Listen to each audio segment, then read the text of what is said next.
Hi ಎಲ್ಲ ವಿದ್ಯಾರ್ಥಿಗಳಿಗೆ ಇವತ್ತಿನಿಂದ ಶುಭ ಕಾಲ ಅಂತ ಅನ್ಕೋಬಹುದು. ಯಾಕಪ್ಪ ಅಂತಂದಾಗ ನೀವು ಯೂಟ್ಯೂಬ್ ತೆಗೆದು ನೋಡಿದ್ರೆ ಸಾಕು, ಬರೇ ನೋಟಿಫಿಕೇಶನ್ಸ್ ಅಂತೇಳಿ ವಿಡಿಯೋಗಳನ್ನ ಸಾಕಷ್ಟು ಜನ ನೋಡ್ತಾ ಇರ್ತಾರೆ. ಈ ಥರ ನೋಟಿಫಿಕೇಶನ್ಸ್ ವಿಡಿಯೋಗಳು ನೋಡೋಕೆ ಖುಷಿ ಅನಿಸ್ತದೆ. ಯಾಕಪ್ಪ ಅಂತಂದಾಗ ಸಾಕಷ್ಟು ನೋಟಿಫಿಕೇಶನ್ಸ್ಗಳಾಗಿದ್ದಾವೆ. ಯಾವ್ಯಾವ ನೋಟಿಫಿಕೇಶನ್ಸ್ ಆಗ್ಯಾವ ಅಂತೇಳಿ ಕ್ವಿಕ್ಕಾಗಿ ಹೇಳ್ತೀನಿ. ನಾನೆಲ್ಲ ಇನ್ ಡೀಟೇಲ್ ಆಗಿ ಹೇಳಂಗಿಲ್ಲ.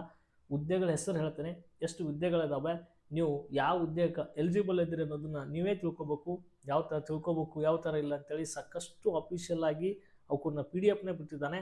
ಆ PDF ನೋಡ್ಕೊಂಡ್ಬಿಟ್ರೆ ಸಾಕು, ನಾವು ಇದಕ್ಕೆ ಎಲಿಜಿಬಲ್ ಅದೇವೋ ಇಲ್ಲೋ ಅನ್ನೋದು ನಿಮಗೆ ಗೊತ್ತಾಗ್ತದೆ. ನಿಮ್ಮದೊಂದು ಟಾರ್ಗೆಟ್ ಇರಲಿ, ಯಾವುದು ಎಕ್ಸಾಮ್ಸ್ ನೀವು ಬರಿತೀರಿ ಅಂತೇಳಿ. ಹಾಗಾದರೆ ತಡ ಮಾಡೋದೇ ಬೇಡ.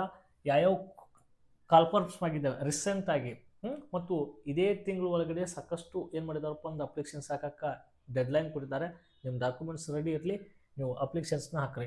ಒಂದೇದು ಯಾವ್ದು ಕರೆದಿದ್ದಾನಪ್ಪ ಅಂತಂದಾಗ ಲ್ಯಾಂಡ್ ಸರ್ವೇರ್ ಅಂತ ಕರಿತೇವೆ, ಭೂಮಾಪಕರು. ಈ ಭೂಮಾಪಕರ ಒಳಗಡೆ ಟೋಟಲ್ ನಾನ್ ಎಚ್ ಕೆ ಹಿಡಿದು ಟೋಟಲ್ ಇದು 560 190 ಹುದ್ದೆಗಳನ್ನು ಏನು ಮಾಡಿದಾನಪ್ಪ ಅಂತಂದಾಗ ಸಪ್ರೇಟ್ ಆಗಿ ಮಾಡಿದ್ದಾನೆ. ಹಾಗಾದರೆ ಈ ಭೂಮಾಪಕರು ಆಗ್ಬೇಕಾಗಿತ್ತಪ್ಪ ಅಂತಂದಾಗ ಇದು ಒಂದಿಷ್ಟು ಜನರಿಗೆ ಎಲ್ಲರೂ ಎಲಿಜಿಬಲ್ ಇರೋಂಗಿಲ್ಲ. ಆರ್ಟ್ಸ್ ವಿದ್ಯಾರ್ಥಿಗಳದು ಓನ್ಲಿ ಸೈನ್ಸ್ದವ್ರಿಗೆ ಇದು ಏನಾಗ್ತದಪ್ಪ ಅಂದಾಗ ಹೆಲ್ಪ್ ಆಗ್ತದೆ. ಅದ್ರ ಒಳಗಡೆ BSc ಇರಬೇಕು. BSc ಒಳಗಡೆ ಮತ್ತು CBG ಅದು ಮಾಡಿದವ್ರಿಗೆ ಹೆಲ್ಪ್ ಇಲ್ಲ. ಅವೆಲ್ಲ ಕ್ರೈಟೇರಿಯಾ ಅದಾವು. ಆಲ್ಮೋಸ್ಟ್ ಮೊದಲ ಪ್ರಿಪ್ರೇಷನ್ ಯಾರಿಗಪ್ಪ ಅಂದ್ರೆ ಇಂಜಿನಿಯರಿಂಗ್ ಅವ್ರಿಗೆ.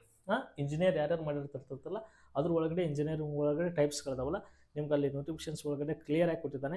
ಸೈನ್ಸ್ ವಿದ್ಯಾರ್ಥಿಗಳು ಇದನ್ನು ಜಾಸ್ತಿ ನೋಡ್ಕೊಳ್ರಿ. ಉಳಿದ ಆರ್ಟ್ಸ್ದವ್ರಿಗೆ ಇದು ಅಂತೂ ವೇಸ್ಟ್ ಅದ, ಇದನ್ನಂತರೂ ನೋಡೋ ಅವಶ್ಯಕತೆ ಇಲ್ಲ. ಓಕೆ, ಇನ್ನು ನೆಕ್ಸ್ಟ್ ಏನಿದೆಯಪ್ಪ ಅಂತೇಳಿ ಇಲ್ಲಿ ನಾವು ನೋಡ್ಕೊತ ಬಂದಾಗ ಸೆಕೆಂಡ್ ಒನ್ ನೋಟಿಫಿಕೇಶನ್ಸ್ ಯಾವುದಪ್ಪ ಅಂದಾಗ ಇದು ಟೀಚರ್ಸ್ ಅಂತೇಳಿ ಯಾರ್ಯಾರು ಕಟ್ಕೊಂಡಿದ್ರು ಅದು HSTR GPSTR ಅಲ್ಲ, ಬಟ್ ಇಲ್ಲಿ ಕ್ರೈಸ್ ಅಂತೇಳಿ ಕರಿತೇವೆ. ಇದು ಶಿಕ್ಷಕರ ವಸತಿ ಶಾಲೆಗಳಲ್ಲಿ ಕಂಡುಬರುವಂಥ ಶಿಕ್ಷಕರ ನೇಮಕಾತಿಗೆ ಸಂಬಂಧಪಟ್ಟಂಥ ಸುಮಾರು 767 ಇಲ್ಲಿ ಕನ್ನಡ ಶಿಕ್ಷಕರಾಗಲಿ, ವಿಜ್ಞಾನ ಶಿಕ್ಷಕರಾಗಲಿ, ಆಂಗ್ಲ ಶಿಕ್ಷಕರಾಗಲಿ, ಆಂಗ್ಲ ಭಾಷೆ ಶಿಕ್ಷಕರಾಗಲಿ, ಹಿಂದಿ, ನೆಕ್ಸ್ಟ್ ಸಮಾಜ ವಿಜ್ಞಾನ, ಅದು ಸಮಾಜ ವಿಜ್ಞಾನದವ್ರಿಗೆ ಆರ್ಟ್ಸ್ದವ್ರಿಗೆ ಸಮಾಜ ವಿಜ್ಞಾನ ಶಿಕ್ಷಕರಿಗೆ ಒಂದು ರೂಲ್ಸ್ ಮಾಡಿದ್ದಾನೆ. ಅವರು ಡಿಗ್ರಿಯನ್ನು ಏನು ಮಾಡಪ್ಪ ಅಂದರೆ ಇಂಗ್ಲೀಷ್ ಮಾಧ್ಯಮದಲ್ಲಿನೇ ಮಾಡ್ಬೇಕಂತೇಳಿ. ಇದಕ್ಕೆ ಸಾಕಷ್ಟು ಜನ ಪರವಿರೋಧ ಇದ್ದಾವೆ.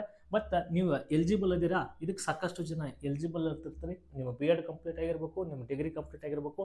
ಇಷ್ಟಾದ್ರೆ ಸಾಕು, ಈ ಶಿಕ್ಷಕರ ನೇಮಕಾತಿಗೆ ತಾವು ಎಲಿಜಿಬಲ್ ಇರ್ತಿರ್ತೀರಿ. ಇದಕ್ಕೆ ಆದಂಥ ಪೇಪರ್ಸ್ಗಳಿದ್ದಾವೆ, ಸ್ಪೆಸಿಫಿಕ್ ಆಗಿ ಪೇಪರ್ಗಳು ಇವ್ರು ನೋಡ್ಕೊಳ್ರಿ. ಇದಕ್ಕೆ ಎಕ್ಸಾಮ್ಸ್ಗಳನ್ನ ಪ್ರಿಪೇರ್ ಮಾಡಿರಿ. ಇನ್ನು ನೆಕ್ಸ್ಟ್ ಎಲ್ಲರೂ ಅಪ್ಲಿಕೇಶನ್ಸ್ಗೆ ಎಲಿಜಿಬಲ್ ಇರುವುದಂದ್ರು ಯಾವುದಪ್ಪ ಅಂತಂದಾಗ ವಿಲೇಜ್ ಅಕೌಂಟೆಂಟ್, ಹೌದಾ, ಗ್ರಾಮ ಲೆಕ್ಕಾಧಿಕಾರಿ ಅಂತ ಹೇಳ್ತಿರ್ತಾರೆ. ಇದಕ್ಕಂತೂ ಎಲ್ಲರೂ ಎಲಿಜಿಬಲ್ ಅದ್ರಿ. ಕೇವಲ ನೀವು ಬರೀ PUC ಮುಗಿಸಿದ್ರೆ ಸಾಕು. PUC ಆಲ್ಮೋಸ್ಟ್ ಎಲ್ಲರೂ ಮತ್ತು PUC ಮುಗಿಸಿ ಡಿಗ್ರಿ ಮಾಡಿರ್ತಿರ್ತೀರಿ. ಹಾಗಾದ್ರೆ PUC ಮುಗಿಸಿದ್ರಪ್ಪ ಅಂದ್ರೆ ಸಾಕು. ಹೋದ್ಸಲ 1000 ಏನಿದ್ವಪ್ಪ ಅಂದಾಗ 2024 1000 ಪೋಸ್ಟ್ಗಳಿದ್ದು. ಈಗ ಪೋಸ್ಟ್ಗಳ ಸಂಖ್ಯೆ ಸ್ವಲ್ಪ ಕಡಿಮೆ ಇದಾವೆ, 572 ಇದಾವೆ. ಬಟ್ ಯಾವ ಡಿಸ್ಟಿಕ್ಗೆ ಎಷ್ಟೆಷ್ಟು ಪೋಸ್ಟ್ಗಳದಾವೆ ಅಂತೇಳಿ ನೀಟಾಗಿ ಅಲ್ಲಿ ಕೊಟ್ಟಿದ್ದಾರೆ. ಅದನ್ನ ನೋಡಿ ಈ ವಿಲೇಜ್ ಅಕೌಂಟೆಂಟ್ಗೆ ಅಪ್ಲಿಕೇಶನ್ಸ್ ಹಾಕ್ರಿ. ಇದಕ್ಕಂತೂ ಎಲಿಜಿಬಲ್ ಇದ್ರಿ. ಪೇಪರ್ 1 ಪೇಪರ್ 2 ಇದಾವೆ. ನೀವು ಯಾವ ಥರ ಸ್ಟಡಿ ಮಾಡ್ತೀರಿ, ಇದೇ ಏನು ಕಾಲ್ಫಾರ್ಮ್ ಆಗಾಗ್ತಾವೆ ಮುಂದೆ ಆಗೋದು ಡೌಟ. ಹೀಗಾಗಿ ಇದೇ ವರ್ಷ ನೀವು ಕರೆಕ್ಟಾಗಿ ಸರಿಯಾಗಿ ಓದಿ ನೀವು ಜಾಬ್ನ ಪಡೀರಿ.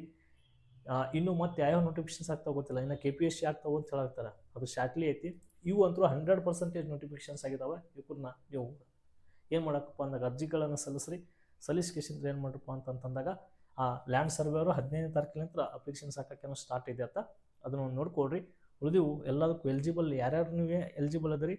ನಾನು ಬರೀ ಹುದ್ದೆಗಳ ಹೆಸರು ಹೇಳಿದ್ದೀನಿ. ಹಾಗಾದರೆ ಆ ಹುದ್ದೆಗಳಿಗೆ ನಿಮ್ಗೆ ಯಾವುದಾದ್ರು ಇಂಟ್ರೆಸ್ಟ್ ಇರ್ತದೆ ಆ ಹುದ್ದೆಗಳನ್ನು ನೀವೇ ತೆಗೆದ್ರಿ. ತೆಗೆದಕ್ಕೆ ಡಿಸ್ಕ್ರಿಪ್ಷನ್ ತಗೋರಿ. ಅದ್ರ ಒಳಗಡೆ ನೀವು ಯಾವ ಥರ ಅಪ್ಲಿಕೇಶನ್ಸ್ ಹಾಕಬೇಕು ಏನಿಲ್ಲ ಅಂತೇಳಿ ಆನ್ಲೈನ್ ಸೆಂಟರ್ ಒಳಗಡೆ ಹಾಕ್ಕೊಂಡು ಸ್ಟಡಿ ಮಾಡಿರಿ. ಪೇಪರ್ 1 ಪತ್ರಿಕೆ 2 ಅಂತೂ ಎಲ್ಲ ಪೇಪರ್ಗಳು ಕಂಪಲ್ಸರಿ ಅದಾವೆ. ಇಷ್ಟು ಓದಿದ್ರೆ ಸಾಕು. ನೀವೇನಾಗ್ತೀರಪ್ಪ ಅಂತಂದಾಗ ನಿಮ್ಮ ಫೋಕಸ್ ಒಂದೇ ಇರಬೇಕು, ಇದಕ್ಕಿಂತಂದ್ರೆ ಇದಕ್ಕೆ ಇರಬೇಕು. ಸುಮ್ಮನೆ ಅದಕ್ಕೂ ಹೋಗೋದು ಇದಕ್ಕೂ ಬರೋದು ಹೆಂಗೆ ಮಾಡಿದ್ರೆ ಅದನ್ನೂ ಆಗೋದಿಲ್ಲ ಇದನ್ನೂ ಆಗೋದಿಲ್ಲ. ಒಂದಕ್ಕೆ ನಿರ್ಧಾರ ಮಾಡಿರಿ, ಅದಕ್ಕೆ ಅಂತೇಳಿ ಕೂತ್ಕೊಳ್ರಿ. ಅಂದಾಗ ಮಾತ್ರ ನಿಮ್ಗೆ ಏನಾಗ್ತಾರಪ್ಪ ಅಂದ್ರೆ ಸಕ್ಸಸ್ ಆಗ್ತೀರಿ. ಓಕೆ, ಇನ್ ಡೀಟೇಲ್ಸ್ ಆಗಿ ಇವ್ರು ಹೇಳೋದಕ್ಕಿಂತ ಮುಂಚೆ ಸಾಕಷ್ಟು ಜನ ಆಲ್ರೆಡಿ ಯೂಟ್ಯೂಬ್ದಾಗ ಹೇಳಿದ್ದಾರೆ. ಇವಕ್ಕೆಲ್ಲ PDF ತೊಗೊಂಡು ಅದ್ರೊಳಗೆ ಹೇಳೋದೇನಿಲ್ಲ, ನೀವೇ ಕ್ಲಿಯರಾಗಿ ನೋಡ್ಕೊಂಡ್ರೆ ನಿಮಗೆ ಉತ್ತಮ. ಹೌದಾ, ಒಬ್ಬರು ಮಾತು ಕೇಳೋದಕ್ಕಿಂತ ನೀವೇ ನೋಡ್ಬೇಕು. ನಾವು ಹೇಳೋದು ಉದ್ದೇಶನೂ ಯಾವ್ಯಾವ ಹುದ್ದೆಗಳು ಕಾಲ್ಫಾರ್ಮ್ ಆಗಿ ಅಷ್ಟು ನೋಡ್ಕೊಂಡ್ರೆ ಸಾಕೀಗ. ಕ್ಲಿಯರ್. ಇದಕ್ಕೋಸ್ಕರ ಸಂಬಂಧಪಟ್ಟಂಥ ಸಾಕಷ್ಟು ನನ್ನ ಕೈಲಿ ಅಂತ ಎಷ್ಟು ಸಾಧ್ಯ ಆಗ್ತದೋ ಕಂಪ್ಲೀಟಾಗಿ ಸಿಲೆಬಸ್ ಅಂತೂ ಮಾಡ್ಕೊಡೋಕ್ಕಾಗಲ್ಲ. ಇದ್ರ ಒಳಗೆ ಕ್ವಶನ್ ಪೇಪರ್ಗಳನ್ನ ಬಿಡಿಸ್ಕೊತ ಹೋಗ್ತಾ ಇರ್ತೀನಿ. ಪೇಜಸ್ನ ಫಾಲೋ ಮಾಡ್ಕೊಳ್ರಿ, ಚಾನಲ್ನ ಸಬ್ಸ್ಕ್ರೈಬ್ ಮಾಡ್ಕೊಳ್ರಿ. ಧನ್ಯವಾದಗಳು ರೀ.